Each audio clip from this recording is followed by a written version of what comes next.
Hey guys, welcome back. So for this one, we are jumping back into Immortal X-Men. And at this point, not only is Destiny being given quite a bit of insight on what could be the end of everything, but also she's figured out what Sinister's up to, as well as how the two are connected. So with that said, let's get into it. But first, if you're new to the channel, be sure to subscribe to catch the spills every week. And don't forget to hit that bell up top so we can squad up in the comments for the first hour.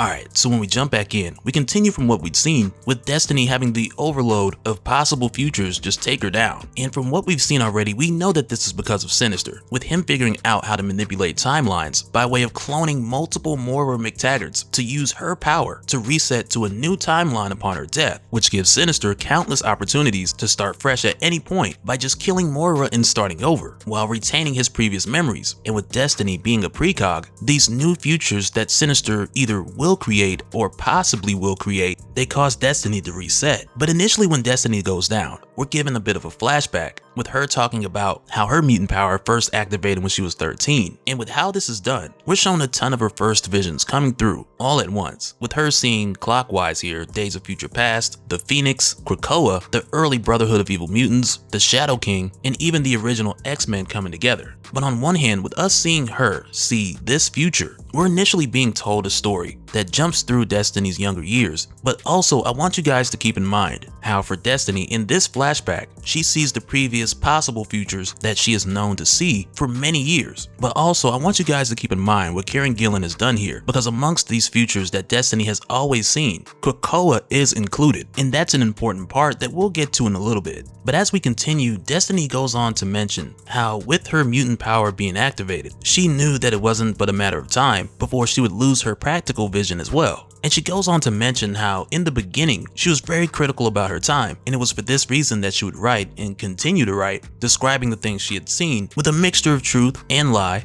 with the intentions of concealing certain information from others. But at the time, she had wrote 13 volumes in 13 months, until the last thing that she ever saw with her mortal eyes was the last line of her final volume. But for Destiny, this was her just getting started. And from here, when we jump forward into the present day, Destiny would describe what she's going through like it's her getting her powers for the first time, but multiple times over. And at this point, her wife, Mystique, is of course by her side, and she allows Emma Frost to gently scan Destiny, but she tells Emma if she pries too deep, then it's gonna be some problems. And that's me translating it nicely. But as soon as Emma does, she even feels tipsy, with her just seeing a glance of everything that Destiny's looking at. And she lets Mystique know that Destiny is in many elsewheres, being overwhelmed with many visions. But also at this time, Emma lets Mystique know that the two of them have to head to a quiet council meeting. And eventually Mystique agrees to go, because she knows that this isn't Destiny saying goodbye, or some type of situation where it was bad enough that she would die without the option of coming back, because if it was anything close to that, she would have warned Mystique. So for Mystique, as hard as it is to walk away in the moment, she knows that she can step away. But with the two of them heading to the quiet council meeting, Mystique shares with Emma that she doesn't trust Charles. And really it's not a surprising thing, and Emma even responds telling Mystique that a lot of us don't. But nonetheless, there's a bit of an understanding between the two of them heading into this meeting, where Emma knows that she needs to respect both Destiny and Irene's privacy, or else there'll be consequences and repercussions. But from here, when we go back to Destiny, we find that she's revisiting the moment when her and Mystique first met. And for Irene, this is really important, and not only for what they would go on to be, but also for what Mystique would mean to her, with Mystique becoming her first crucial nexus. And from here, Destiny goes on to explain how her precognition works and also how she navigates through it. And the simple part is she's able to see the future, but the further off events are, those predictions or those visions, they become more of a possibility. But on the flip side, if it's something that's about to happen in the next 3 or 5 seconds, then she's able to call it out in remarkable detail. And this is something that very much came in handy back when her and Mystique were both members of the Brotherhood of Evil Mutants, because back then Destiny would just be like, Colossus is coming through that wall in 3 seconds, and like clockwork, they could adjust or step aside and use that information to their benefit. And she goes on to express that this is pretty much how she's navigated her life. But because the further off future is really more of a possibility, this caused Destiny to be very intentional with any and every nexus, because all nexuses, depending on how they're handled, lead to a specific outcome, whether that outcome be for better or for worse. And for Irene, she knew that Mystique was necessary for her. They loved each other, Mystique completed her. But also Destiny understood that Mystique was a nexus, a necessary step to everything that she had to do.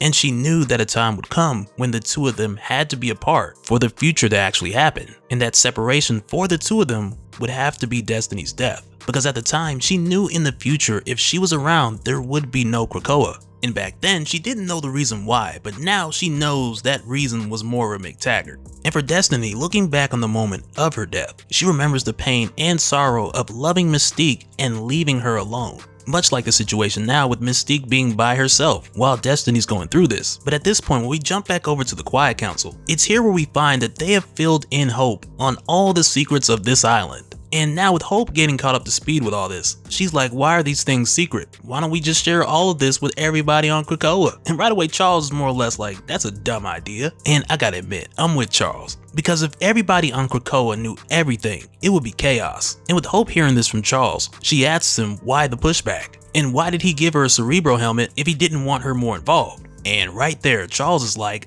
I did no such thing. And right away, it's kind of like, uh-oh. Because really, what this is referring to is how Destiny came back during Inferno, when Mystique disguised herself as Charles and brought the Cerebro helmet to Hope, and with doing so, more or less telling Hope to do the honors. And I mean, at the time, it was undoubtedly deceptive, but nonetheless, this was the secret of how Mystique finessed Hope into restoring Destiny and completing her resurrection, which had previously been off the table at the request of Moira McTaggart. So of course, with this coming up now at the meeting, with Hope telling Charles that she remembers this specifically, and needless to say, it gets very messy. Because from here, Sinister then goes on to mention that he had a visitor who came to him at Bar Sinister and asked him for Destiny's DNA. And with him mentioning this, of course he knows what he's doing, but with mentioning, he says it like, oh my, there's a shapeshifter among us. It wasn't me, I wonder who it could be. As he changes his face to Mystique, which she doesn't like one bit. But then she goes on to tell everyone here that burning this place down was her other option.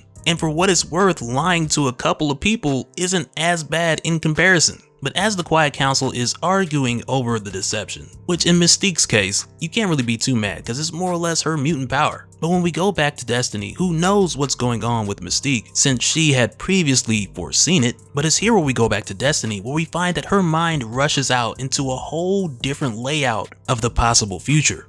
And really it's here for Destiny when she sees this layout of the things that could be. It all appears to her much like the first time when she got her powers. And as all of this is shown to her, she also realizes that there's less of a future ahead. And initially she's not sure if this is because someone is trying to block her, or if this is truly all that is left before everything inevitably goes dark. But as she looks at the possible timelines, she notices that they all have a sharp ending, with each one of them stopping with a dramatic nexus. And even with there being paths of the mutants having huge victories, like the Nimrod extinction event, amongst others, it doesn't matter, because later on, even that timeline sees an abrupt ending. And it's here for Destiny when she then looks closer into the longest lasting timeline. She focuses on the furthest point out so that she can have a better understanding of what exactly is causing these abrupt endings. And it's here where she sees a fiery starship the size of an actual star catching a much smaller vessel, which is nearly completely covered with clone meat, which are referred to as Shaw batteries. And really, with her looking at something like this and seeing that somebody took the time to clone someone multiple times and wrap their flesh around a spaceship, and it's pretty clear to Destiny that there's only one person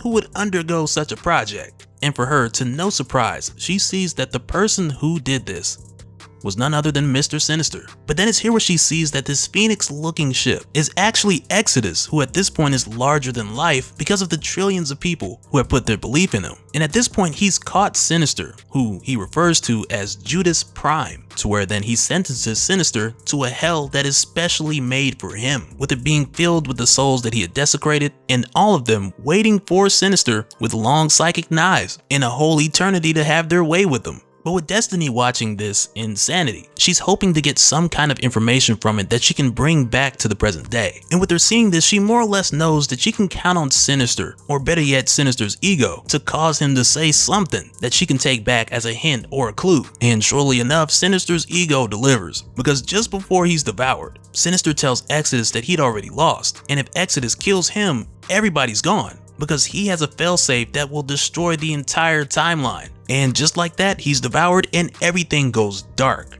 And with seeing this, Destiny's like, Sinister can't do that. Only Moira can. Then she's like, wait, no, Moira's gift can do that. And it's right here where she realizes Sinister cloned Moira.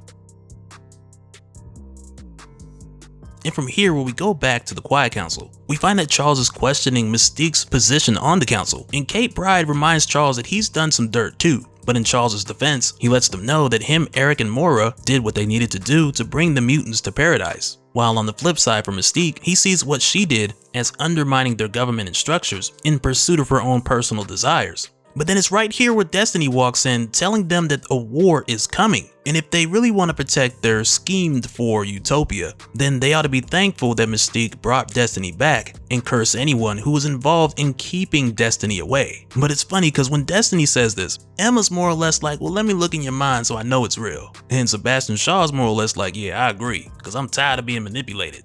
But Destiny quickly says that she doesn't trust any of them in her head. And really, that's more important now than ever. Because if Sinister knows that Destiny knows what she knows, with her being aware of what he's up to, then he's just gonna kill Moira and reset. So understandably, Destiny has to be careful with handling this information. But from here, we see Destiny and Mystique go back to their quarters. And when they do, Destiny goes to write down more about the new futures that she'd seen. And as she does, Mystique asks her about what she saw, to where then Destiny turns around, she asks Mystique, do you trust me? Which then goes on to Mystique saying, if every part of this world were to succumb to dusk, the last thing remaining would be my trust in you. And it really plays out a lot like their conversation in the flashback in issue 1. But this time around, Destiny tells Mystique that the writing could wait, and she spends the moment giving Mystique a bit more of that focus. To where then later she tells Mystique after she's finished writing her book, she doesn't want her to read it until the moment where she absolutely has to. But as Destiny sits down to write this book, it's here where we find that in all of those futures that she had seen,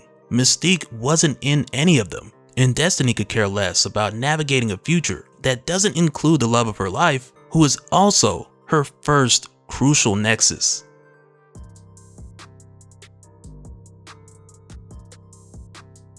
And so now real quick, I want to give a special shout out to all the patrons. Thank you guys for all of your support.